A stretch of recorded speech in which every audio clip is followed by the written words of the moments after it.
Good afternoon, everyone. Oh, that's so much, but y'all know I'm gonna ask you again if I don't hear anything back. I need that energy here today. So I hope you all are having an educational and informative experience at this year's Diversity Forum. I hope that you are being challenged as you consider how you actively engage with some aspect of ensuring that diversity, equity, mindedness, inclusion are at the forefront of your actions and responsibilities. It is indeed all of our responsibility to ensure that we are creating and promoting inclusive working and learning environments. Each year, we invite experts and advocates from our campus, the community, and beyond to focus on a contemporary topic of relevance to our constituencies, particularly people of color and other marginalized communities. So we're now going to launch into our annual tradition of our diversity forum, our campus and community forum.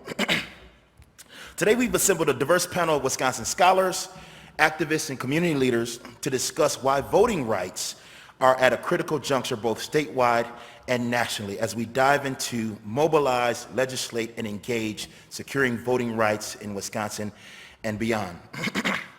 From the role that changing demographics play in efforts to limit the vote to political advantage that may accrue in restricting voter access, our panel explores some of the challenges inherent in maintaining the spirit and effectiveness of American democracy. I turn to our distinguished panel to discuss how communities in Madison, Milwaukee, and beyond are responding to ongoing attempts to limit registration and voting access and alter how minority populations are represented in state government.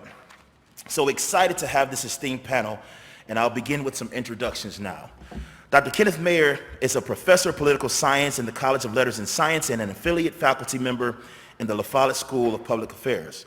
His teaching and research interests are in American government and institutions, campaign finance, and election administration. His current research focuses on evaluating the effectiveness of recent state-level campaign finance reforms and election administration. Dr. Mayer's books include With the Stroke of a Pen, Executive Orders and Presidential Power, and Presidential Leadership, Politics, and Policy Making. A recipient of the Leon Epstein Faculty Fellow Award and numerous other honors, he is active as an expert witness in campaign finance, redistricting, and voter ID litigation. Dr. Sammy Park. Professor Park is an assistant professor of political science at the University of Wisconsin-Stevens Point. She received a Ph.D. in political science from UW-Madison and holds 2 master's degrees from American University in Washington, D.C., and from Sukmyung Women's University in South Korea. Her research centers broadly on studying the politics and policies of differences and commonalities in racial and ethnic groups in the United States. Dr. Park's research interests include political representation, political participation and civic engagement, and public opinion of Asian Americans. She is a recipient of UW-Madison's Outstanding Woman of Color Award in the past. Tamia Folks is a UW-Madison senior majoring in journalism and political science. On campus, she serves as the Big Ten Voting Challenge intern for the Mortgage Center of Public Service and as an Andrew Goodman ambassador for the Andrew Goodman Foundation. She is a student representative for the National Association of Black Journalists and has previously written for the Milwaukee Journal-Sentinel, Wisconsin State Journal, Isthmus, and the Madison Commons news publications. Driven by her passions for politics, education, and youth activism, Folks co-created the Student Civic Immersion Program, which aids high school students in crafting service projects centered around civic engagement and policy issues such as environmental justice, racial equity, and voter suppression. She also co-hosts a podcast called Podcast Your Vote that aims to mobilize and empower youth voters. And last but not least, Oscar Morales. Mr. Morales is the executive director of Omega School, which educates young adults and helps them earn their GED. Morales served as poet laureate of the city of Madison from 2016 to 2020 and is editor of 3 anthologies titled I Didn't Know There Were Latinos in Wisconsin. He serves on the board of directors of several community organizations, including Adelante Madison, which has focused on training local BIPOC candidates in Dane County. Excuse me. He has received numerous awards for his service to the community, including the Dane County Martin Luther King Jr. Community Service Award, excuse me, the Wisconsin Friend of Education Award, the Believe and Succeed Award from the Hispanic Leadership Luncheon, the Outstanding Educator Award from the 100 Black Men of Madison, and the Distinguished Community Service Award from the Madison chapter of the Lynx. Let's give a round of applause to all our presenters today. So I am really very excited about this panel, and I just told everybody up here that too, so we're going to jump right into it. We have a few questions, and this first set of questions, I really want to think about general perspectives around around community engagement and voting. And this first one is going to be for Professor Ken. Professor Ken, what impact does the relative aging of Wisconsin society have on voting patterns and efforts to restrict the vote? And how does the brain drain of young college-educated Wisconsinites affect voting patterns? Can you enlighten us? Sure. I apologize. I tend not to use a microphone when I'm teaching because I use a stage voice, which even works in, when I'm teaching large classes, and the only problem with that is that I'll come home and say hi to my wife. Hi, how are you? And so I apologize for that.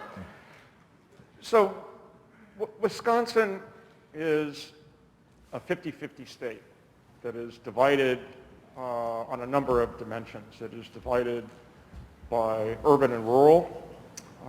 It is divided by race. It is divided by party. And one of my colleagues, Professor Kathy Kramer, has done quite a lot of work on talking to people, particularly outside the rural parts of the state, and kind of getting a sense of how people think about politics and what what their concerns are, and why we see such a stark divide where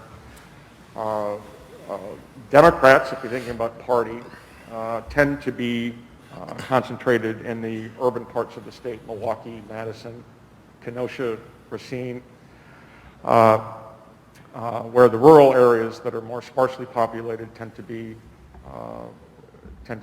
more uniformly white. One of the consequences of that, has been over the past decade, efforts to sort of use the political power of the state to maximize political advantage through things like gerrymandering, which a federal court in 2016 found or concluded that the Wisconsin legislative map was one of the most extreme partisan gerrymanders in recent U.S. history, and efforts to restrict access to the polling booth through things like voter ID and things that have the effect of making it more difficult to vote.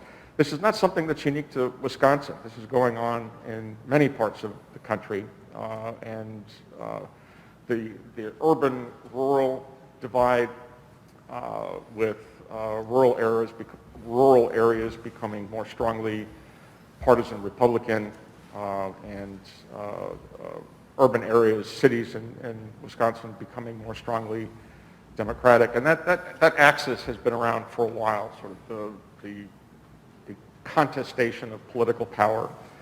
Professor Muir, they're telling me that they can't hear you. Can you bring that closer? And I know it seems like you're blasting us, but you're not. Go ahead and put it close to you. I'm sorry. There you go. Is go. this better? Yep. Okay. Yeah. So the notion of a political divide that rotates along the Madison-Milwaukee axis, although that's a little bit of an oversimplification, is reflective of forces that have been going on nationwide. We see this just about everywhere, including areas outside of the Midwest. I mean, it's been happening here in Iowa, Minnesota, but it's also been happening in Ohio, Pennsylvania, and certainly in the South. So that conflict, that tension between polarized areas that reflect a strongly divided and closely divided state. Wisconsin is not a state that statewide goes strongly for for one party's candidate, whether it's a Democrat or Republican, over the last decade. Most of the time, it is largely a 50-50 state where Republicans win sometimes and Democrats win sometimes. And that's, I guess that's a response that's not really an answer, because I don't think there's any, there's no secret here, there's no solution to this problem of how do you navigate these tensions, particularly when polarization here, as elsewhere in the country, has been asymmetric, where there is a cleavage along partisan lines, but it's not that Democrats are just as liberal off the median as contemporary Republicans are. And I think that tension is reflected in these efforts to try to use the power of government, the power of the state, to change the terms of participation and make it more difficult for voters who a party in power perceives as not supportive of them, to make it more difficult for them to vote. And I think that's deeply unfortunate, because it raises all kinds of very difficult questions about representation and the responsiveness of government to what the public wants. Thank you, Professor Ken. This next question is for both Dr. Park and Oscar here. And it's still around sort of general perspectives around voting and voting patterns. Sammy, in the Asian American communities, how have voting preferences and patterns changed through the generations, from the boomers to Generation X to millennials to Generation Z? Can you enlighten us? Sure. I will start with sharing some facts about Asian American in Wisconsin first. So between 2010 and 2020, Asian American population in Wisconsin grew by 42.8%. Now it's almost 200,000 people living in Wisconsin. So I believe that in the morning session, probably you got more information about Asian American population, but compared to 3.63% of overall Wisconsin population growth, Asian American showing the fastest growing population in Wisconsin. And then among those, the largest ethnic groups in Wisconsin, Asian American Pacific Islander, is Hmong population. And Hmong is composed of 36% of AAPI in Wisconsin. And then next ethnic group is Indian, and then Chinese and Filipino and Koreans. So currently, Wisconsin Hmong population is now about 54,641 persons according to 2020 census data. And majority of them live in Milwaukee County, but Marathon County, where the central Wisconsin, my institution is there, has the highest proportion of Hmong residents, which is more than 5%. In Marathon County, and Portage County, which is a neighboring area. And then the city of Wausau has a lot of Hmong Asian Americans.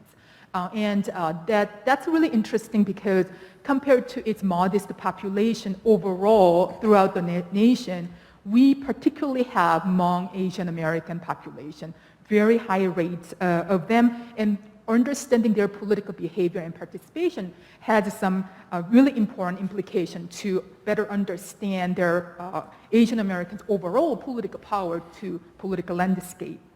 Back to the questions of the age differences in terms of voting preferences and patterns, then I can bring some recent data by 2020 Asian American Voter Survey, and I can say that Asian Americans overall very supportive of Democratic candidate in last presidential cycle. And they voted for Joe Biden over Donald Trump, 54% to 30%. But when we look at age groups, then the divide widens even greater. So individuals of AAPI, age 18 to 34, they overwhelmingly voted for Joe Biden, 66% to 20% to Donald Trump. And that age gap is really significant. And then congressional race, vote choice, Asian American, AAPI, younger age groups, they are overwhelmingly supportive of Democratic candidate. at the congressional race as well. So compared to Generation X and millennials, now Generation Z are showing higher rate of political participation and civic engagement. And also, they are more likely to turn out to vote. It happens in Wisconsin as well as in Georgia. Asian Americans turn out really changed the electoral outcome in Georgia and the presidential election overall.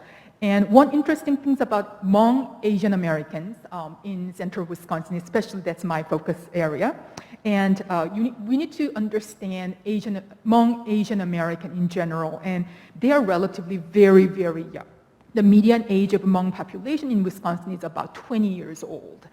When we look at the median age of general American, it's 38 years old.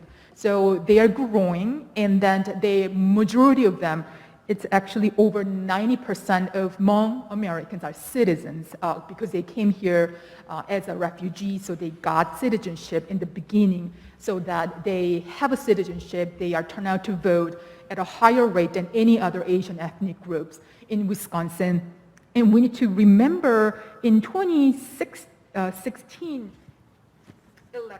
elections that Donald Trump won barely by 20,000 votes.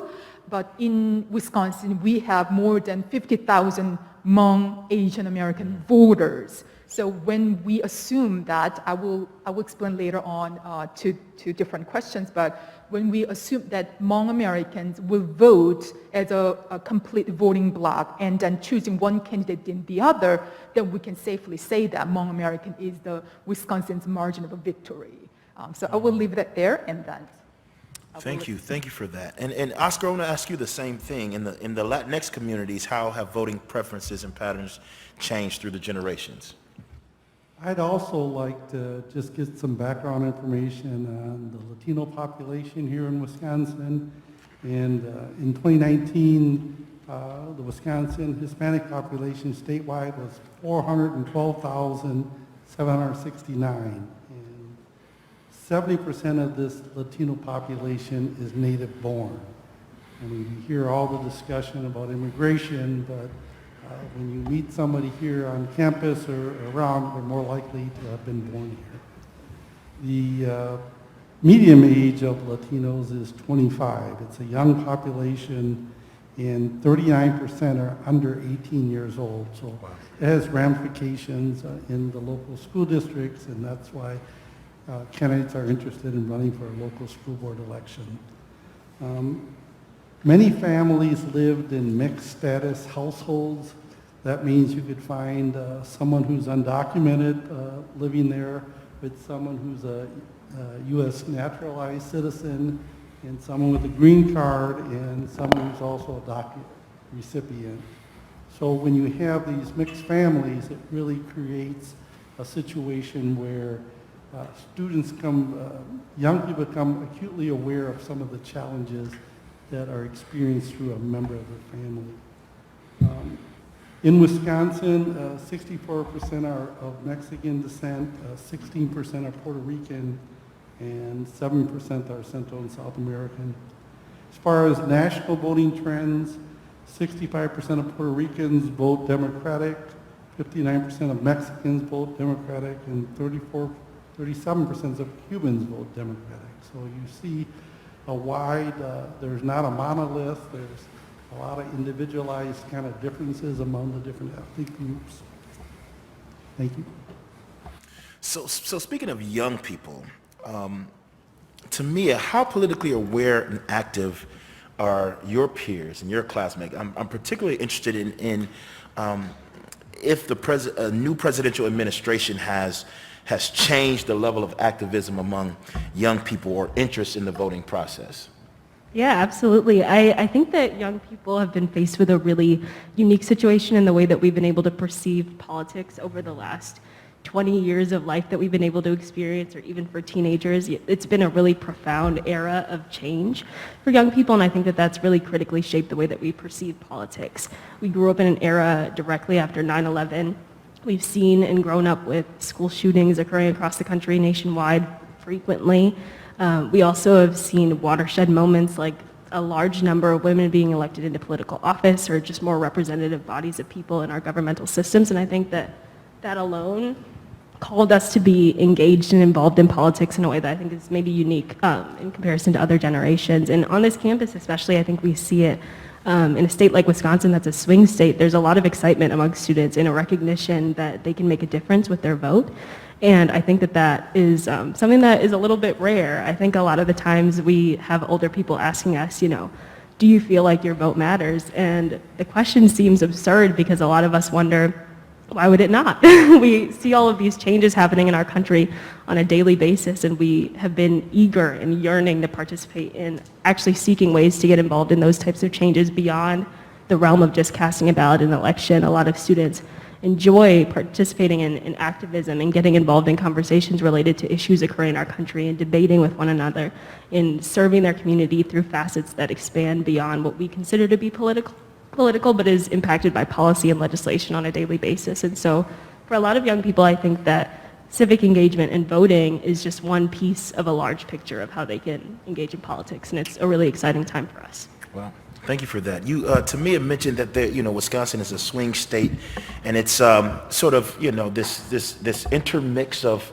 urban and rural communities. So I'm interested in urban and rural perspectives a little bit. And so for Professor Mayer, I wonder how, if at all, has the 2020 census impacted the relative balance of power between urban and rural counties in Wisconsin? As we know, many people of color are sometimes reluctant to respond to the census for multiple different reasons, and as a result, there is a possibility of perhaps there being an undercount as it relates to folks of color. So how have voter suppression efforts specifically targeted different demographic groups like black voters in Wisconsin, for example? And are we seeing these sorts of similar efforts to restrict the vote in rural areas? I know I just asked you like 3 questions in one, but I think you can handle it. So I'll give it a shot. I would phrase it somewhat more strongly. It's not a question about whether the census undercounts people. We know that it does. And it's not an error. An error implies that we know there's a right answer, and sometimes you miss high and sometimes you miss low. The census undercounts people in ways that have long been documented. And they are much more likely to miss voters of color or minorities in cities for a variety of reasons.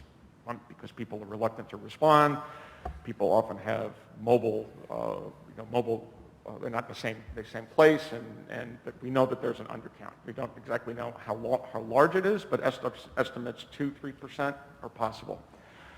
We also know that 2020 posed a particular challenge for a couple of reasons. One, because of efforts by President Trump to add a citizenship question to the census, which is something that had not been on the census for decades. COVID affected the ability to put census takers into areas. We don't know how large the miss was. The census will probably release some data either later this month or perhaps even in 2022, kind of documenting this, because there are a number of different types of efforts that the census engages in to try to estimate population sizes in addition to the census. The effect of that is that it tends to disadvantage cities in some of the most basic representational functions of government, counting people where they are, the size of congressional districts, the size of state legislative districts, assembly districts, Senate districts, the distribution of state and federal funding. We can add to that what are, in my view, I think the evidence is quite clear, intentional efforts to enact policies that make it in particular more difficult for minority voters to cast a ballot, things like voter ID, right? And the data, I've done some research on this with a grad student. We found that there could have been as many as 20,000 registered voters in Milwaukee and Dane County alone in 2016 that had their access to the voting booth impeded, either because they lacked one of the forms of ID that they needed to show, or they actually possessed one of the necessary forms of ID but didn't realize it. They thought they didn't possess ID. We see that in gerrymandering, in which voters, Democratic voters in particular, are packed into legislative districts, which allows Republicans to more efficiently translate votes into seats. We see that in practices that determine for census purposes where people live. In Wisconsin, prison populations are counted where the prisons are located, which tend to be in rural areas, which has the effect of increasing representation in rural areas rather than people who are imprisoned, who are in Wisconsin, are overwhelmingly minorities where they actually are from. So there are a number of things that are built into the representational structures that have the effect of diminishing the opportunity of minority voters to have equal opportunities in the election process. Wow. Thank you for that. Let's turn to Latinx voters, and Oscar, this question is for you. Do rural Wisconsin Latinx voters face different barriers to the vote than does urban ones? And if there are issues, what issues do they align politically, and where's their divergence between rural and urban Latinx voters? Well, according to the 2020 American Election e-poll, suburban Latinos, 72% voted for Biden, urban Latinos, 69% voted for Biden, and rural Latinos, 67% voted for Biden. And then 6% of rural respondents indicated that they chose neither party. So when you combine the 5% drop between urban and rural, coupled with the 6% of Latinos who don't affiliate with a party, that can really swing an election. When you focus on the rural Latinos, they primarily have really stabilized the dairy industry. So they're in every county has seen a significant increase over the last 2 decades, and 40% of the employment on dairy farms are Latino workers. They're working in agriculture and the dairy industry, and they're concentrated in small towns. They often have no bilingual staff at their city clerk's office or access to different language services, which is a requirement of the Voting Rights Act of 1965. Even if they are U.S. citizens, they're often asked to provide additional proof, whether it's proof of residence, a passport, besides just a state ID. Often there's a subtle but unspoken message that they are unwelcome and encouraged not to vote, and some rural employees do not allow their employees time off to vote, even though that's generally encouraged. As far as urban Latino voters, there's an organization called Voces de la Frontera here in Milwaukee, and they focused on voter registration, and they had a goal of 17,000 new voters for the 2020 election. And if that number sounds familiar, that was the gap in the 2016 election, 17,000 votes. They really focused on encouraging Latino voters to make a huge difference, but one of the big challenges, and the Republican Party made a lot of inroads, is there's a lot of traditional values such as church, family, military service. Those are themes that resonate with the Latino community, and the Republicans were able to make some inroads to tap into those. So it's not a sure thing, and I think the Democratic Party needs to be more responsive and not take them for granted.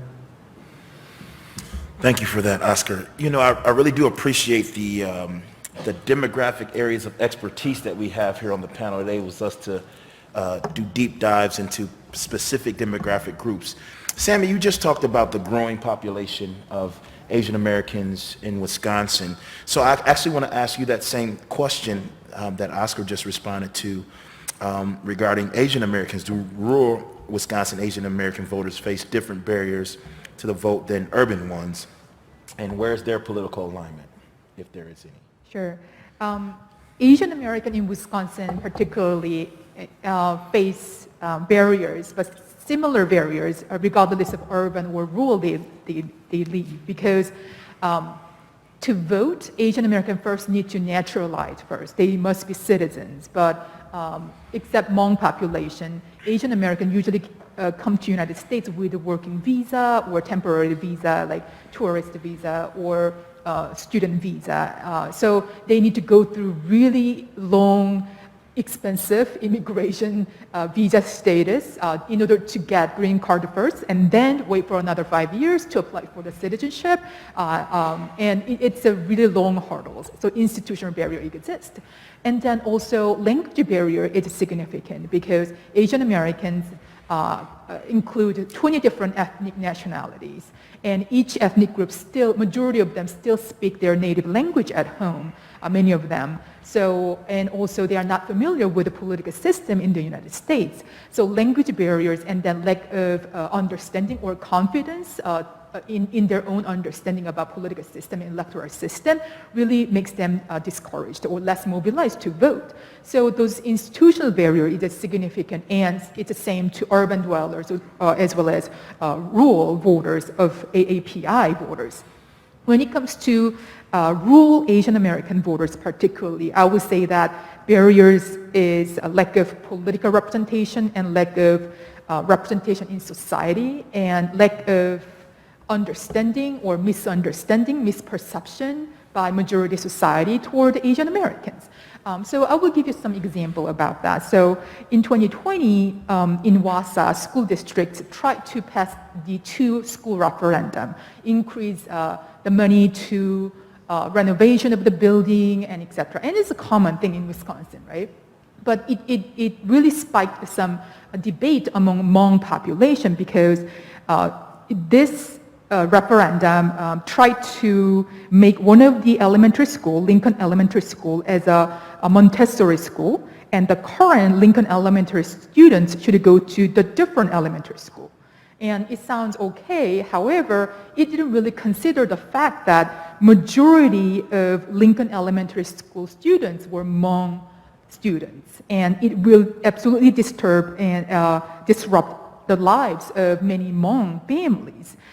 In the earlier version of that, actually school districts tried to move those elementary school Hmong students to the nearest affluent suburban area of elementary school, but that parents objected to that, so that the revised version was to moving those elementary school students, mostly Hmong students, to the further area.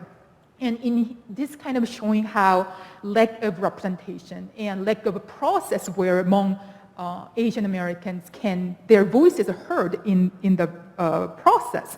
And it was rejected at the end. However, this is showing that in rural area, many lack of political representation really hinder many Hmong voters to discourage to vote and participate in voting because they have been really silenced and their voices were not heard, so that they did not have a motivation in the beginning. And also there's another kind of event that in Marathon County in 2021 that there was a Hmong county board member, Mr. Yi Leng Shong, and he was the co-writer of Community for All resolution, which is emphasizing diversity in the community, make sure that community of color in Wausau area are all respected. But it spiked a lot of political debate as well. And finally, when it was passed, that equity, that word was deleted, and then the county board member got threat letters from the community member because it really showing the misunderstanding from the broader society that why you are calling us as racist when Hmong families are racist, based on my interaction with the neighbors, when I nodding them, they did not look at me and they did not nodding me back. They are racist. And also, why don't they learn English? And it's kind of the threat letters really sums up of stereotypical images about Asian American and Hmong population, which did not fully understand many refugees came here without proper education. They were refugees. They fled from execution, and then they didn't have a proper education. They couldn't have proper access to learn English, and that was not heard to broader society, and which really makes Hmong Asian American discouraged to communicate with the broader society, and they became more isolated. So that can be the barriers, particularly to urban areas where not many Asian Americans reside. Wow, thank you for that. You know, it seems that one of the great equalizers giving equitable access could be innovative technologies in modern society, particularly between urban and rural spaces. And so as we think about our youth and your background, I know that you started a podcast, Tamia, and I'm wondering how can social media, podcasting or other non-traditional media be used to help galvanize the youth vote in rural and urban communities, and I'm wondering if you have any examples that you could share with us of your own experience in those areas. For sure. I had the privilege of starting a podcast called Podcast Your Vote with a friend and a fellow Andrew Goodman ambassador, Shreya Bandyopadhyay, in August of 2020. And when we first started talking about developing this podcast, the primary goal for us was considering what was missing in the conversation for young people about voting and about elections in the United States of America. And one of the things that we found was that there's not enough talk about our community. A lot of the times we focus a lot of our energy on focusing on major national issues that have no tangential relation to the things that students are experiencing on a daily basis, and we found that a lot of the time that caused a great disconnect for students and how they felt that they could get involved. They're seeing something happening in Washington, D.C. and feeling like, oh, I wish I could get involved with that, or I wish I knew more. I wish I knew someone in my community who could help me connect that issue to the things that are happening to me in my life, and they didn't have that resource. And so for us, in creating our podcast and in planning our episodes, we really focused in on trying to find a way to make the personal political without preventing people from being a part of that conversation. All of our work at UW-Madison with Badgers Vote and with the Badgers Vote Coalition is nonpartisan, and we're really excited and happy about that. So our conversations range from issues like homelessness and voting and food insecurity and food justice. We just released an episode this past week about menstrual poverty and lack of access to those products for people in the community, and by connecting those issues to policies that are happening both in our state and nationally, we found that students felt really excited and more able to be engaged in those conversations, and that was one of the most effective ways to connect people during the pandemic. And the pandemic certainly was a moment where we realized that not all of our engagement had to be just sitting at a table registering people to vote, but it was also an opportunity to let them be a part of the conversation about these critical issues that were happening in our community, and also encouraging them to get involved on a more ground level. So we were encouraging students to be poll workers and having conversations about what it was like to work the polls. I have never had an experience like the one I had at UW-Madison, where I walked into my polling location and it was fully staffed by students, except for a few staff members from the city clerk's office who have been a wonderful partner to Badgers Vote. I think that for a lot of young people, the first step in getting involved in politics is being able to feel represented and reflected in the spaces that you occupy. And so even in just going to vote and seeing someone that looks like you help you to register or help you to fill out your ballot, get your ballot, things like that, it's really empowering for students. And for us, it was being able to give them an opportunity to get on the ground with everyone else who seems like they're making really incremental change on a national level and feel that they were playing a small part in being a part of the change. Wow. Wherever you're going in the future, Tamia, I want to be on your team. I'll say that. You know, as we think about sort of all of these politics, and I'm going to throw this to our political science professors over here, political scientists. You know, I begin to, consistently be concerned about, how citizens, just regular concerned citizens, can be engaged and can help push the agenda forward for change, particularly when a state government like ours here in Wisconsin is so divided. We know that Republican bills that have been vetoed by Governor Evers. We've divided Wisconsin Supreme Court. We have People's Maps Commission appointed by the governor with all these competing elements. We have the Republicans who turned down everything that the Democrats put up. With all of these competing priorities, competing elements, how can we achieve fair voting maps and strengthening voting rights protections for all of our citizens here in Wisconsin? Let's start with Sammy, and then we'll go to you, Professor Ken, if that's okay. Oh, sure. Yeah. It's at this point that the concerned citizen of AAPI, a lot of things, it's the burden of mobilizations of AAPI is actually on themselves. That's a kind of unfortunate situation, but at this point, that's the reality, because Asian Americans, they need to be mobilized. They need to be reached out by political parties, but political parties haven't. And majority of Asian Americans, they reported that none of political party actually contact them during the election cycles at the local level and state level, national level either. And we understand that the party campaign strategists, they want to utilize their resources because the resources are limited. It's understandable. However, Asian Americans are growing. They are so significant political clout. They shouldn't be forgotten. However, it requires resources like languages. They needed volunteers to speak different languages for Asian American voters. And that can be done usually at the civic organization community-based organization level, so that Asian American themselves, they have to be empowered and to learn about Asian electoral process, and they must realize their own political power that they are achieving over time. They are growing. Their numeric power will become generating some real political consequences, so that if they are eligible to vote, they have to vote. They have to register first. They must be informed about candidates and issues, so that that's a kind of the first step that we need to have. And also, we really need to elect more AAPI member at the state level, local level as well. We first elected Asian American state representative in 2020, and that's Francesca Hong, and Korean American representative in 2020. And even though we have a Hmong population in central Wisconsin, they are huge share of eligible voters, like 6-7% in Wausau area, but we have very, very few representative, but mostly in school board, not at the state legislators. So we need to elect more AAPI. We need to elect more people so that they can represent the underrepresented groups who has been disregarded for their political issues and goals. So this is a question that again, does not have a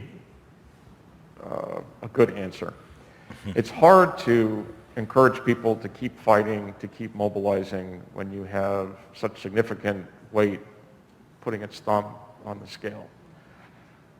But that's the only answer, is to continue efforts to find ways to get people engaged. And I have to say just one thing. I'm going a little off script here, that I've been here a long time. I've been here since 1989, and I'm at the tail end of my career. In another couple of years, I'm going to ride off into the sunset and travel with my wife and spoil my hypothetical grandchildren.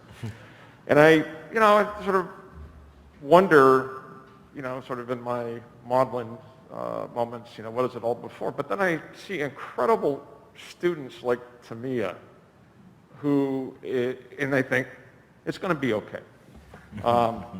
But the alternative to not continuing to contest for political power is that you're simply ceding the field to others. And this is what I tell students, that if you don't engage, if you don't get involved, then you're simply making sure that other people are going to make decisions for you about how you are going to live your life.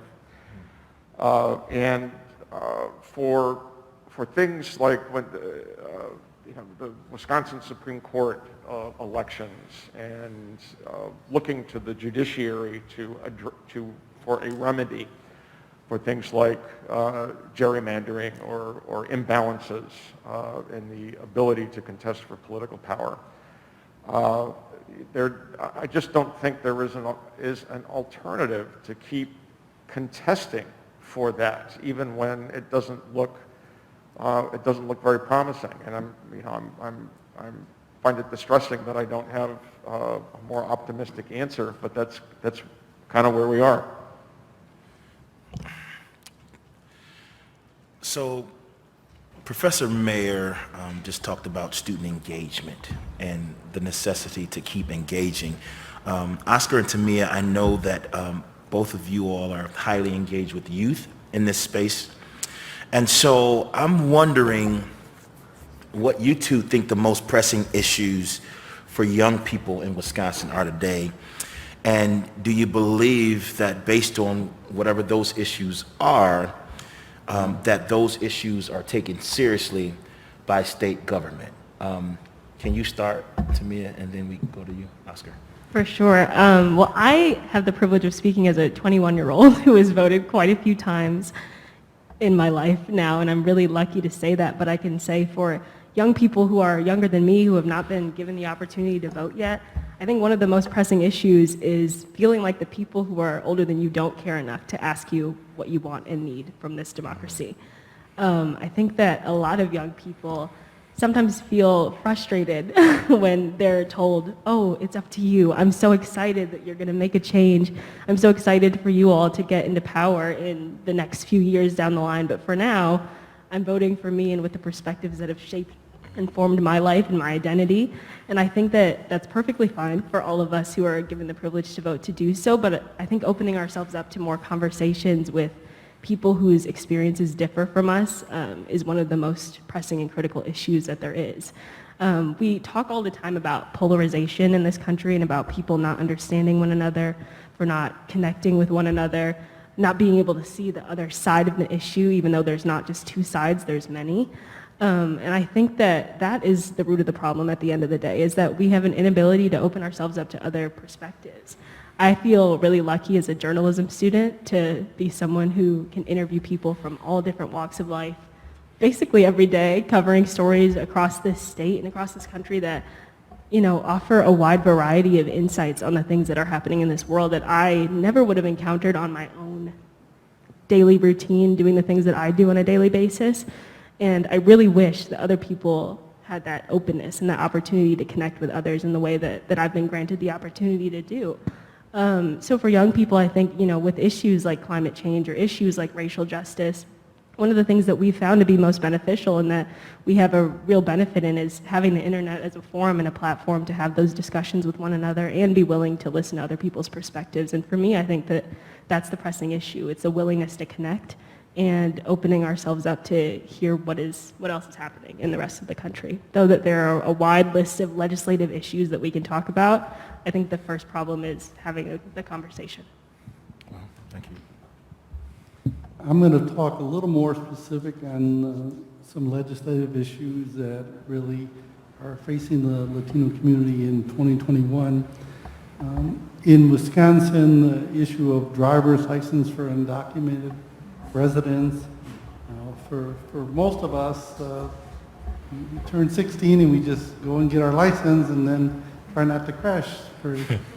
But unfortunately for a lot of our undocumented workers, they're not able to secure a license, and but they have families to support, so they have to make a very huge decision to drive to work so that they can provide for their family, which is something that we all would welcome that challenge. But when you have to make that journey every day, it just becomes that more difficult. For a lot of our, there is a financial impact. There was a study that released in Colorado 16% of auto drivers do not carry insurance. And what I wasn't aware of is you need a driver's license to have insurance. And so 1/3 of these drivers in Colorado don't have insurance, and that's a potential of $29.5 million in insurance premiums. We saw where companies like American Family, because people weren't driving during COVID, were able to give money back. But this is money on the table that are people willing to pay. In Utah, they created something called a driving privilege card. And what they saw that the uninsured motorist rate dropped from 28% to 8%. Wow. So part of it is just not a driver's license, it's a safety issue for all of us, because if you happen to be in an accident and you don't have a license, the odds of doing something you don't want to do kind of really complicates things. Here on campus, the whole issue of in-state tuition for a lot of young people who have spent most of their lives in Wisconsin, so there is a proposal to, if you lived in Wisconsin for 3 years while in high school, if you graduated from high school or gotten a GED diploma, but the difference, and some of you students know this more than I do, it's $10,500 for in-state tuition, but $37,000. It's almost a $27,000 kind of difference. And, 21 other states in the District of Columbia have passed this law. We really want everyone to be a proud Badger. And finally, a comprehensive immigration plan. This has been talked about for the last 4 decades, since the last major bill in 1986, and so it really unless we do it comprehensive, which means secure borders, which also a path to citizenship, and an opportunity for guest workers to come in and really help our economy. Wow, thank you. I want to, we're at a university, and we have educators all across this panel. I want to talk to Ken, Sammy, and Oscar. I want your perspective on this too. How do you balance working with students who have different ideological perspectives from you and from one another particularly during fraught election cycles? Are we striving for objectivity, or is there something to be gained by encouraging challenging discussions in the classroom? Let's start with you, Ken, if that's okay. Sure. So I would use a different term than objectivity, Okay. because objectivity sort of implies that all perspectives have equivalent status, or all positions do. I think of it more as, and I tell students this, that I believe that I have an obligation to be nonpartisan and neutral, but I also have an obligation to tell them the truth. And I have colleagues who take a different perspective, who their position is that they're going to explain to students what their biases are and let the students assess that. As one of my oldest friends, who's teaching at a small liberal arts college in California, as he tells students that, I was born when Eisenhower was president and there were 58 stars on the flag. You shouldn't listen to me. You should make up your own mind. And so what that means is that we don't, or I don't, kind of both side things. That there are people who want to make it more difficult for you to vote because they're misrepresenting the nature of fraud, and there are other people who want to make it easier to vote. There are people who are claiming that the earth is flat, and others who say that it's round. Our function is to give students the tools so that they can understand the difference between a normative claim and a factually untrue claim, so that we don't have to keep going around in circles and arguing about things. And I'm clear in class distinguishing between when I'm making an empirical claim. Here is the true state of the world. Right? Voter fraud is not a thing. That is a true statement about the state of the world. And I can explain why. And you don't have to take my word for it. I will walk through this and explain to you why the evidence shows that that statement is correct. Then there are normative claims. A president should act like this or not act like that, so they can assess that. It's not easy because in a polarized environment like this, students often perceive a statement that conflicts with their priors as an attack on them. And that's kind of the nature of the enterprise that we have to deal with. I think as educators, we have an obligation to make our students intellectually uncomfortable. Not to make them feel bad, and not to make them feel morally uncomfortable, but to help them realize that they don't know everything that they need to know, and that the fact that they have to grapple with an idea or a claim or a statement of empirical fact that is different than what they come into the classroom thinking. I think that is our obligation, and I've had issues with students who insist that I'm being unfair and have challenged me, and that is their right, and I will have a conversation with them about why I'm doing things and to help them understand, which is not remotely the same thing as getting them to believe and think the same things that I think. Wow. Professor Park? Sure. I used to teach in another institution, but I started my job at Stevens Point in 2016. So you can imagine how the political environment at that time would be.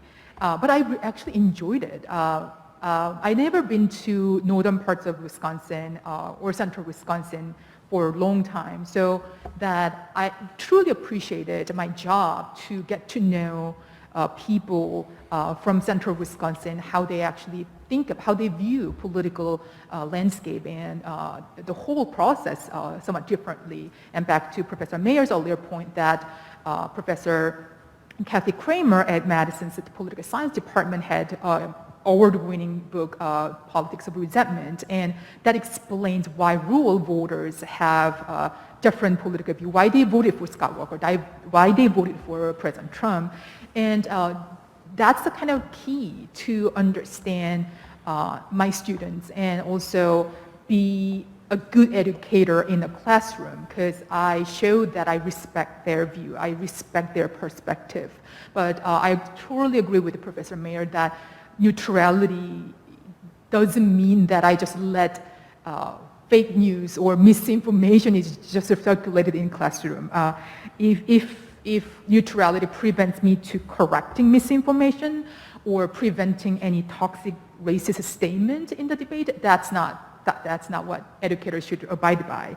I usually let students to respond to other perspective. However, if there's a misinformation there, then I correct it. But for my lower level introductory classes, I usually try to be a little more neutral. But I always make some connections. I let them deliberate their different perspective rather than debate, because winning is not our goal. Understanding each other's perspective, reflect on each other's different perspective is our goal. So at the end of this deliberation, I always make a connection to Constitution and the American values that everyone shares, such as equality, liberty, and democracy. And I let them know that democracy is not a fixed term. It's an evolving concept. So we are in work progress. So everything that you watched in 2016 and currently polarizations and everything, it's just part of the representative democracies that we should enjoy it, and we should continuously work on this process as a civic citizens. And that's how I approach to my classroom. I feel a little more comfortable to share my thoughts in the upper level classes, especially on immigration issues, because I myself was an immigrant, so I just let them know that I'm an immigrant and I have my personal views on that, but this is how I feel, and I am also want to share some information about immigration laws and why some people end up being undocumented, not necessarily crossing the border, southern borders. So I share more information about immigration policy with them so that they can decide their position. But that's how I approach to that question. Wow. Thank you. Senor Mercedes, what are your thoughts on balancing ideological perspectives and encouraging challenging discussions? Yes, as I was preparing for this workshop, I was looking up some of the current research, and the thing that struck me the most is there's 68% of Latinos are fearful about the state of the nation. Wow. Can you imagine 2/3 of a population worried whether they're going to be deported, or worried whether they're going to be put in jail, or worried about where our country is heading? So unless you feel safe, it's hard to learn. And we see a lot of students that are struggling with mental health challenges. And you couple that with a pandemic, it is really a very stressful time for many of our young people. What I've learned at Omega, we help young adults prepare for the GED, and we do it one-to-one.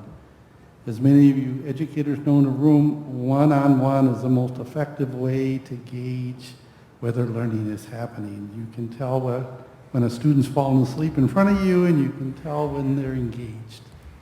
So we use these individualized instruction as an opportunity to present information, and learning is a process. So we try to, if they want more information, there's materials we can share with them, and it's a conversation and a journey to kind of find what is their perspective on the world. It doesn't happen in one time, but I think what happens is you have to find that teachable moment and that openness when someone's willing to listen. As I came here earlier, someone sitting at the table, I shared what I do and that I'm committed to Madison and committed to being here, and I feel that I have another ally as I go on my journey. I think the second thing is that people need to have activities outside the classroom. People they don't want to just think about it, they don't want to just talk about it, but they want to do something about it. And here in Madison, we had been talking for a number of years about getting politically involved. And I, as someone who, has kind of kept my hands clean from political things for a number of years, I agreed to kind of help. And our political group, Adelante, started, and it happened for 3 reasons. We had a number of candidates run for local office and weren't successful, and that's hard on everybody. It's not only hard on the candidate, it's hard on all the people that support them. But with the election of Gloria Reyes as school board president, even when I was there in the campaign, watching the polls, and she was ahead by 7, and then she was ahead by 7, and then she was ahead by 7, I sort of felt like the Packer game. She's going to lose it at the end. But when she ran, it became inspirational. And running for local election, there is a technique, there is a secret potion that involves money and training and time. And what we learned through Adelante is BIPOC people they don't want to learn by themselves, they want to learn in a cohort. So in our virtual trainings and our in-person trainings, that they feel like they're not doing it alone. And we saw for the first time, Ananda Murilli and Ali Muldrow, they decided to run a campaign together but part of it was they would go to events and they'd be the only person of color there. So I think finally, in 2015, before Adelante, the city council, 75% of the incumbents ran for re-election. And it was before the racial justice challenges and other things in our city. This last election, only 30% of the incumbents ran, and we had majority-minority city council, including my nephew. So change is possible, change is local. Every generation has to fight for their own civil rights. So this is a prime, and it's nice to see young people here. I think I'd agree with the professor that, there's people fighting that challenge, and I'm inspired to keep going. Yep. Sounds a lot like the flocking we've been talking about all day, Oscar. We're rounding the bend and getting ready for questions, but I want to make sure everyone is aware that there are pencils and blue cards. If you have questions, please write them down, and they will be picked up, and we will be able to ask our panelists in just a few short moments. I've been wholly impressed. I told Tamia before we started that, I was super excited. I mean, the level of engagement, acumen, and overall understanding that she has and the work that she's done, I don't think that I even came close to that until I was about 30. And still might not be close to that, to be honest. But I'm just, I'm really curious to know a little bit more about why you've been so invested in securing voting rights, particularly from an early age, and what changes, as you are our future leader of tomorrow, in the electoral system would you like to see now to ensure a stronger democracy for your generation and those to come? Well, thank you, first of all, so much for your kind words. I can't say that I'm too crazy different from a lot of really intelligent and wonderful young people that I've gotten the opportunity to work with. So hopefully that is encouraging. That is encouraging. But I think that for me, getting politically engaged and caring about politics kind of started when I was about 4 or 5. I remember my parents taking me to the polls with them, and I had absolutely no idea what was going on. I just knew there was a chance that I could walk away with a sticker, which was pretty good motivation for me. And I think that in doing that and seeing our electoral process firsthand as a little kid, and though I didn't fully understand what was happening and being able to be in that space, it excited me first and foremost for the day that I would be able to have that opportunity and to vote on my own, but also made me really curious about what the whole system was about. And I think that really pushed me into my older age, into becoming a teenager and in my young adolescence to ask questions.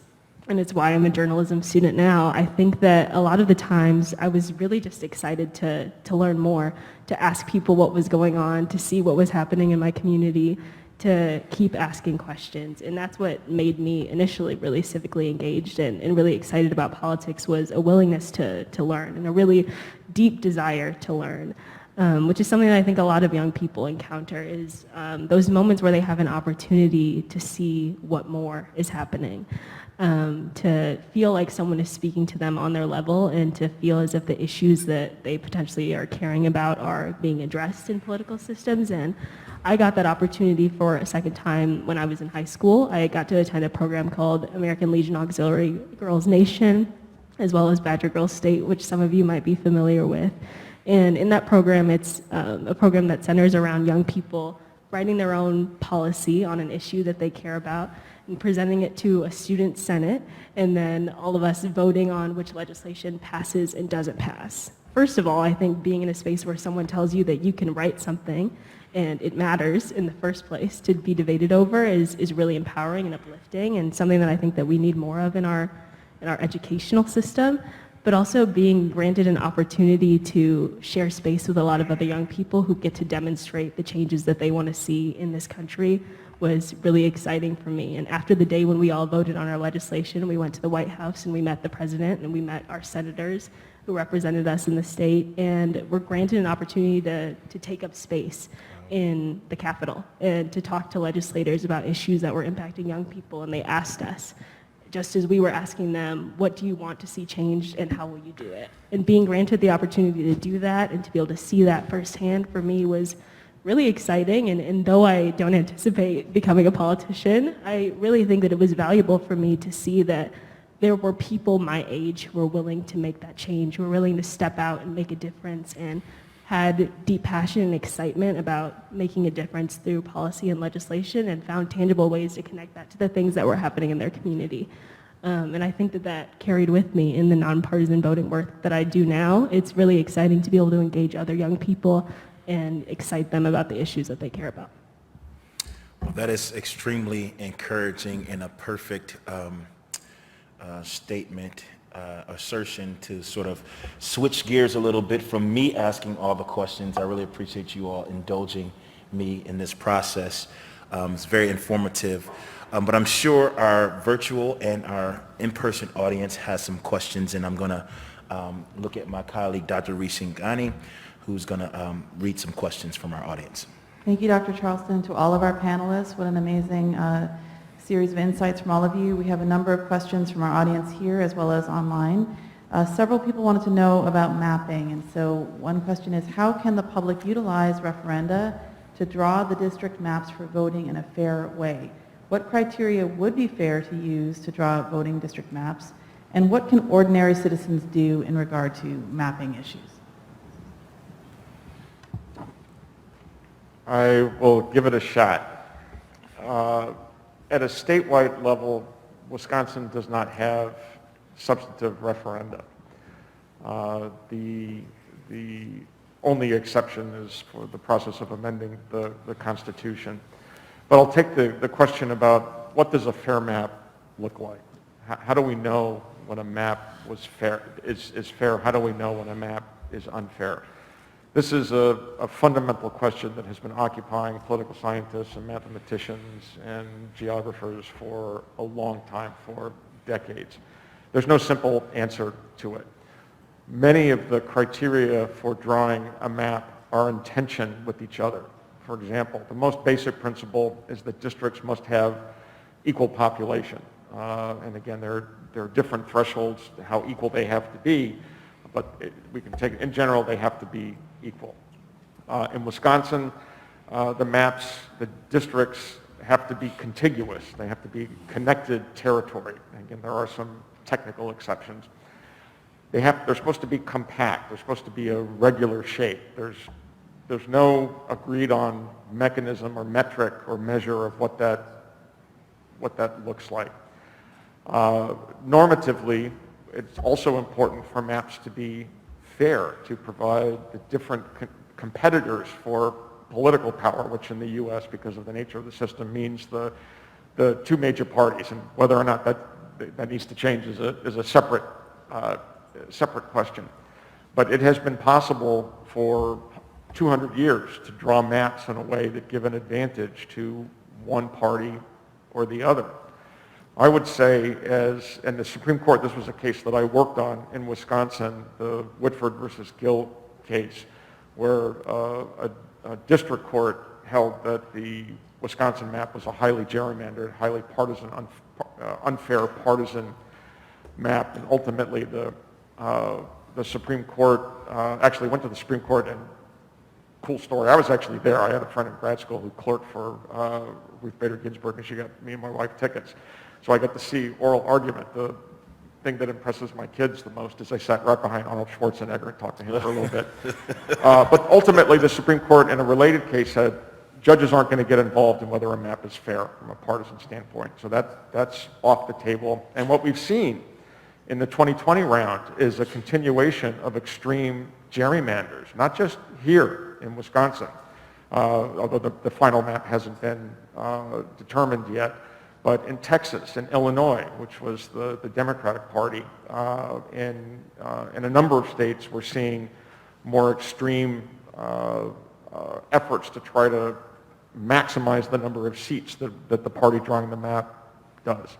So it's the short answer to that question is that there's no simple answer to that question. Thank you. There's also been a number of questions about the legitimacy of media sources. Our audience wants to know what can we do with the influence of social media on the spread of misinformation? How does the panel deal with, quote, alternative facts presented by others? And do you see a positive role for social media? Perhaps Tamia, you can answer that, in terms of how it might combat such misinformation. Tamia? Yeah, for sure. I think especially coming from a journalism background, I have kind of hassled with this for the past year, especially during the pandemic when a lot of young people were gaining access to information through infographics spread on social media. And we also deal with the realization that a lot of people exist on social platforms within a silo. They only see information that is related to the things that they like to engage with, the content that they enjoy, the politicians that they feel most effectively represent them or that they follow.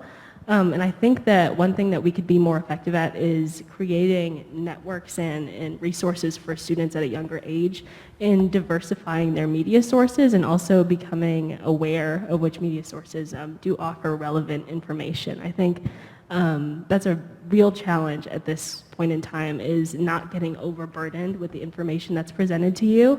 And so being able to help young people identify resources that they can get consistent news that is non-biased, and that's the intention of journalism. I think kind of reframing our understanding of how news is presented to us and not always assuming that someone is trying to sway our opinion one way or the other, but rather just looking at the straightforward facts that are being given to us from a wide variety of news sources, and helping young people identify those platforms where they can find that information. But I do think that has to start at a younger age. We have a lot of young people right now who solely get their news from one specific source and don't look anywhere else, and I think that it's incredibly valuable to have a diverse variety of perspectives in your news consumption. I just wanted to say real quick, thank you. If you all are burning to respond as well, to jump in there, so it doesn't have to be a one-on, one-off, in other words. So. I'm happy to give Tamia the last word. All right, thank you. Okay, this question is specifically for Oscar. If you could talk about the status of DACA resolution and how that impacts the Latinx electorate in general. I didn't hear the first part again. Could you speak about the status of DACA, where it is right now, and how that might impact the Latinx electorate? Well, I know the president is taking DACA through administrative rules, and which means they're trying to formalize it, and they are still letting people who have already gotten DACA to reapply. The big situation is they're not letting new people apply, and I think that's been a challenge for a lot of individuals and a lot of families. So that's why comprehensive immigration reform has a pathway for DACA for people who've been here and lived here and have their families. So that's why this comprehensive immigration reform is critical if we're going to move forward as a country. And we could broaden that question out in terms of immigration reform to Dr. Park as well, to see how that impacts, immigration restrictions impact the Asian American community. General Americans do not really know that DACA is not just a subject for Hispanic population. Actually, about 10% of undocumented immigrants living in this country is actually Asian American Pacific Islander. And it's a slightly different how they become undocumented, but many of them came here with a valid visa, but they need to expand it to a different visa or should have some sponsor from the employers for their working visa. Working visa is renewable only once, and it doesn't last for long, so you need to get permanent residence and you need a sponsorship as well. So going through so many different hurdles that many Asian American immigrants ended up being undocumented. They work really hard based on the promise that their employers will sponsor for their working visa and renewal and green card sponsorship, but it's just break, and then they became undocumented. It's not easy for them to return their home countries because they already settled down here, they create their families here, and they invested so much in the past, and giving up everything is really hard. So that DACA is actually what Asian American community is really looking for to really serve many of Asian American young children and young voters and young Asian Americans. Immigration reform in general, that there is a, after 1964 immigration reform, that more skilled workers from Asian countries came here, but there's still a strict quota system for ethnic and nationality, and also family reunification or sponsoring their family relatives. It takes several decades, and so that there is a clog of application from currently residing Asian Americans who sponsor for the visa or green card for their relatives in home countries. So there's an overwhelming support for immigration reform among Asian Americans. They overwhelmingly support a path to citizenship, and also they support increasing immigration quota, and etc. However, that's kind of interesting aspects about Asian American public policy stance is that when it comes to Syrian refugees, and quite substantial numbers of Asian American actually disagree with Syrian refugees, and also expanding refugee status to more immigrants. So we can see somewhat interesting divergent on that matter. Thank you. There's been another question for Tamia, which is related to the underrepresentation of Black journalists in the local market, the news market. Could you say something about how we might increase the number and influence of Black journalists, not just in Wisconsin, but perhaps more widespread than that? Yeah, absolutely. I think that in a study done by the Columbia Journalism Review back in 2017, Black journalists represented about 13% of the journalism population. And I think, especially when you're speaking about local journalism, one of the things that you can do to increase representation of those journalists in that media, area is to invest in local journalism. We have a lot of people who solely read from national publications, who don't engage in interviews with local publications, that don't have that, again, investment in the news sources of people who are actively in their community, always on the ground, seeking to tell stories that help to better connect us and tell the stories of our community. And I think that there needs to just be more support for those organizations. We've seen a lot of local media organizations close over the past few years, also a lot of rhetoric saying that news isn't real, a lot of stories kind of pushing that narrative that journalism doesn't matter as much as it previously has. And as someone who's gotten the opportunity to not only write journalistic pieces, but also witness other local journalists doing really meaningful and important work, whether that be raising awareness about issues that impact people on a daily basis just by reporting things that are happening locally, whether that be in government or in their community. I, for example, worked at the Milwaukee Journal-Sentinel this summer and was able to report on a story about electrical fires in a zip code in my neighborhood where people are 5 times more likely to be in an electrical fire. It's a safety hazard that you don't think about every day, and that I certainly didn't think about as someone from Milwaukee, but was able to report on and gain a better understanding of and recognize the disparities that exist within my community. And I think that that's something that local journalism offers that national publications sometimes don't. It's that on-the-ground look at what's happening in your community. And how do we diversify is being more willing to tell those stories and to invest in the reporters who are doing that work. Thank you. We've talked a lot about vulnerable populations and voting rights. How about those who are incarcerated? How is the U.S. an outlier when it comes to voting rights for the incarcerated? And in your opinion, what voting rights should prisoners have? And this is open to anyone. I think when you have the census, what they do is they count the populations. And we have a prison in Green Bay, we have a prison in Waupun, and they're counted in terms of bringing revenue to both those cities and counties. But when it comes to voting, they've really disenfranchised people, and there's a lot of movement in some states to allow people to get their voting rights back. But they've created punitive laws that if you do commit a crime, that you're kind of banished from the political system. And I think part of these laws are designed to really suppress the vote. And so, those are issues that people here watching us online can kind of get involved and kind of raise the issues. I think sometimes those issues of prisoners' rights, there's Moses, and there's a couple of Mom and Justine have initiatives to really provide a voice for the incarcerated. So, but we need other people to help elevate it because a lot of this kind of goes under the radar.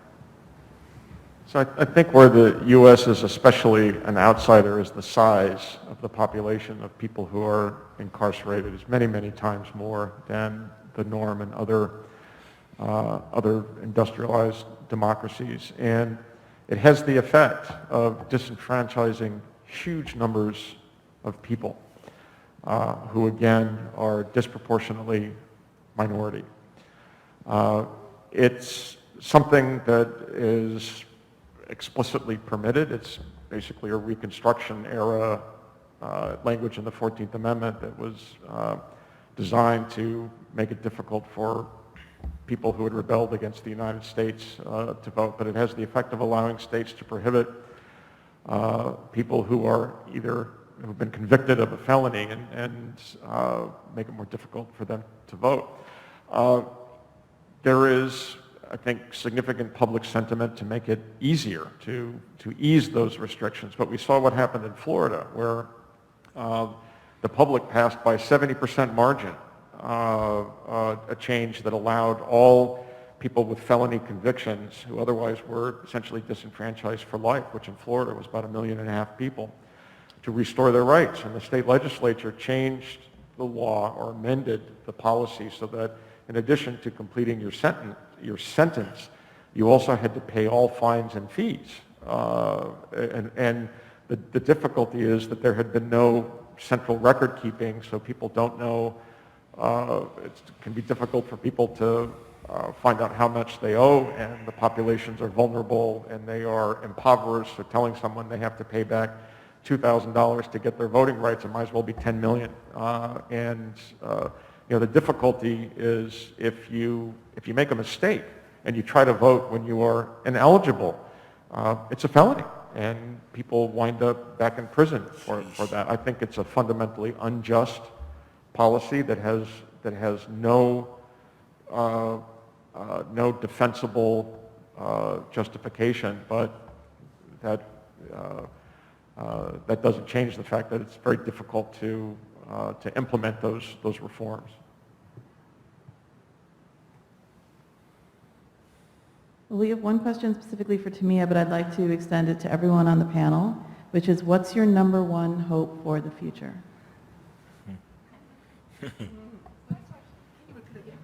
What is your number one hope for the future?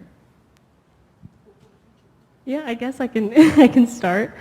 I think my number one hope for the future is that we continue to have hope. I think that it's a really pessimistic time right now. It's really easy to be discouraged by all of the things that are happening in our country, whether that be the pandemic or just feeling underrepresented in our governmental system, if that is the way that some people are feeling. And so I hope that we continue to have hope, and especially in generations, which will continue to inspire younger people to continue this work and to have faith and hope in our democracy and what is to come.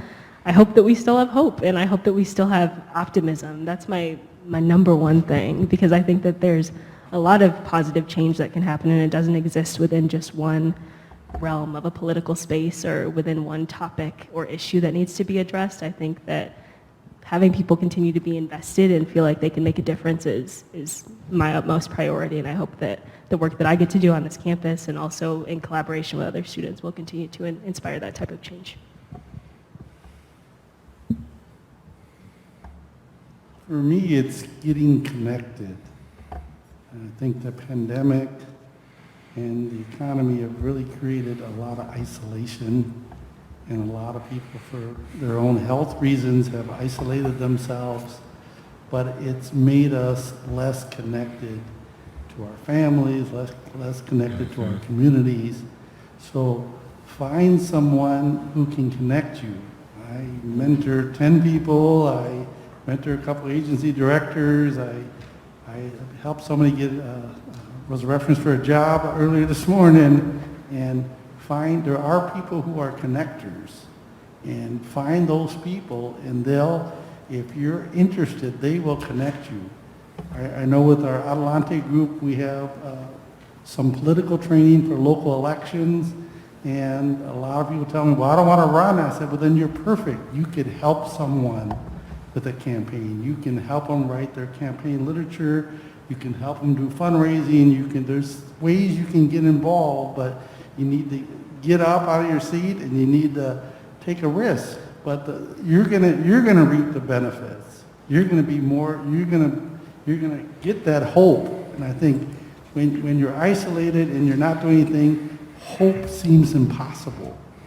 And I was featured in a book called Hope During the Time of a Pandemic. And I wrote a poem called Hope is a 4-letter word. And I just think that you need to engage, and you need to get out of your comfort zone.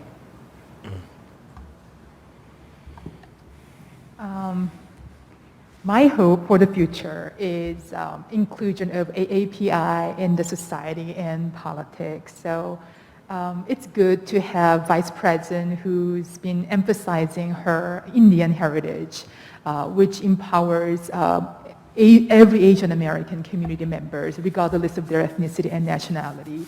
Likewise, having descriptive representation is really important because it empowers underrepresented groups. And then descriptive representation also connected to substantive representation. For those of whose Asian Americans know what we've been going through, that what we need, and we've been not heard in the political process. So inclusion of AAPI voices in society and political process would be really important. And another hope for the future is cross-racial coalition, or the working together across the racial lines. That would be really nice. During these times that more and more Asian Americans been visible in many political events, political protests or rallies, to express their solidarity to African American community regarding Black Lives Matter movement.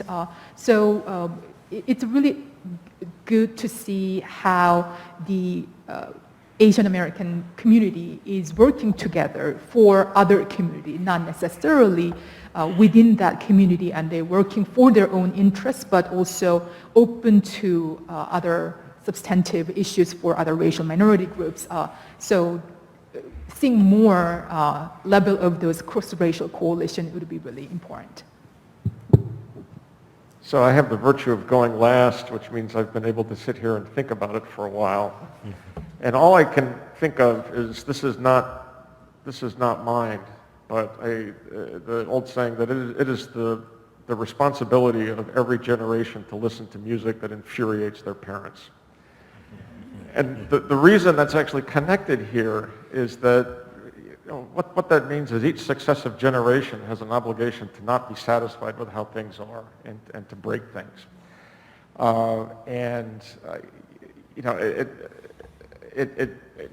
It is a cliche, but I take solace and hope that hopefully the job that Sammy and I and others are doing is to instill in students their obligation to be dissatisfied with how things are, and to continue the process of repairing that. I just want to say one more thing is allow yourself to be inspired. Allow yourself to get something from other people. I'm up here, I'm excited about the panel. They're all doing amazing things, and they're all trying to make a difference in our world. I'm excited. I was kind of excited when I came, but I'm even more excited now. But we don't allow that. We don't allow that joy. There's a loss of joy just getting excited. So I'm excited. And plus I'm going to Packer game on Saturdays.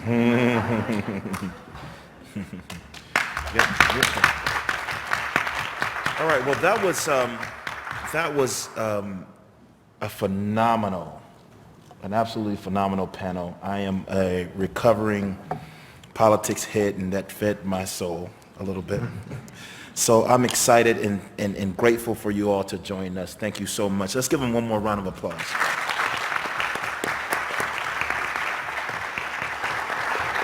So we've learned a lot today, and this was a very enriching and very full day. In some ways, it was very heavy, but it's important work, and it's important to have these conversations, and we are all responsible for moving this agenda forward. This agenda meaning the equity, diversity, inclusion, and belonging agenda forward. We are here to be enriched, to feed our souls, to be able to grab tools to take with us in our everyday work, to continue and re-energize so that we can carry the mantle and encourage others to do so as well. It is all our responsibilities. I'd like to thank everyone who participated today, all the panelists, all the keynote speakers, the DDEEA team. You all did phenomenal. Appreciate you all. But it's not over yet, because we have another event tomorrow. And this time you get to do this from the comfort of your own home. Some of you already did that today, or your office, or wherever. But we hope that you tune in. We have a number of high-impact sessions on research, best practices, and training to reach our goals toward creating equitable and inclusive environments. And these topics range from engaging in anti-racist histories to increasing educational access, expanding digital inclusivity, and offering insights into how to carry out discussions on difficult conversations or difficult issues. We will culminate tomorrow with a keynote speaker from Stephen Canals and a student conversation considering the importance of representation for multiply marginalized individuals. As co-creator of the groundbreaking FX show Pose, Mr. Canals has been recognized by GLAAD and other LGBTQ+ organizations for working to center and uplift Black and Latinx voices in the transgender community. He will discuss the creation of his critically acclaimed show, his personal journey as a queer Afro-Puerto Rican in higher education and the entertainment industry, and what lessons other creatives can take from his success. Joining Mr. Canals for this conversation is our own Warren Shearer, who's the Assistant Dean and Director of the UW-Madison Gender and Sexuality Campus Center. So that's going to be really exciting. Following Stephen Canals' keynote presentation, Gabe Javier, who is our Associate Vice Chancellor for Identity and Inclusion and Student Affairs, will lead a panel of UW-Madison students for a conversation about Pose, representation, and the lived experiences of people with multiply intersecting marginalized identities. If these students are, or rather if Tamia is any indication of the students that we'll have tomorrow, we are especially in for another treat. So I can't wait to see you all again. I want to thank American Family Insurance once again for sponsoring this event. They've been riding with us for 2 years plus, so we are very, very grateful for their support. And so we'll see you on tomorrow. Enjoy the rest of your day.